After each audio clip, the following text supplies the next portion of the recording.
વાત કરીએ ગોંડલની તો ગોંડલ શહેરમાં ધોધમાર વરસાદ વરસ્યો છે। બપોર બાદ વરસાદ વરસતા વાતાવરણમાં ઠંડક પ્રસરી। એકાએક વાતાવરણમાં પલટો આપતા મેઘરાજાએ જમાવટ કરી। શહેરના અનેક વિસ્તારોમાં ધોધમાર વરસાદ વરસ્યો। અસહ્ય ગરમી અને ભારે બફારા બાદ લોકોને મોટી રાહત મળી છે। ખેડૂતો અને નગરજનોમાં ખુશીનો માહોલ જોવા મળ્યો। વધુ માહિતી સાથે સંવાદદાતા જયેશ ફોન લાઈન પર જોડાયા છે। જી જયેશ, શું છે વરસાદી વાતાવરણની અપડેટ? જી ચોક્કસથી વાત કરીએ તો ગોંડલ શહેરમાં જે છે તે આજ બપોર બાદ વાતાવરણમાં પલટો આવ્યો છે।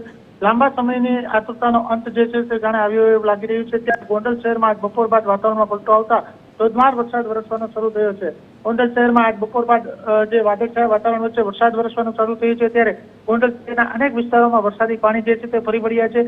સાથે સાથે ગોંડલ શહેર ઉપરાંત પંથકની વાત કરીએ તો આસપાસના ગ્રામ્ય વિસ્તારમાં પણ જે છે તે વરસાદ છે તે વરસવાનું શરૂ થયું છે। ખાસ કરીને કંટોલિયા, દેવચોરી, બાંદ્રા, ભોરાકોટડા સહિતના જે ગામો છે તે ગામોમાં પણ વરસાદ છે તે પડી રહ્યો છે। ત્યારે હાલ પણ અત્યારે વરસાદ જે છે તે અવિરત ચાલુ છે અને વરસાદ વરસતા વાતાવરણમાં પણ જે છે તે ઠંડક પ્રસરી હતી। લોકો અસહ્ય ગરમી અને બફારાથી ત્રસ્ત હતા। ત્યારે વાતાવરણમાં ઠંડક પ્રસરતા લોકોએ રાહતની લાગણી અનુભવી છે અને ખેડૂતોમાં પણ ક્યાંક ને ક્યાંક ખુશીનો માહોલ જોવા મળી રહ્યો છે। જી બિલકુલ, તમામ જાણકારી બદલ આભાર।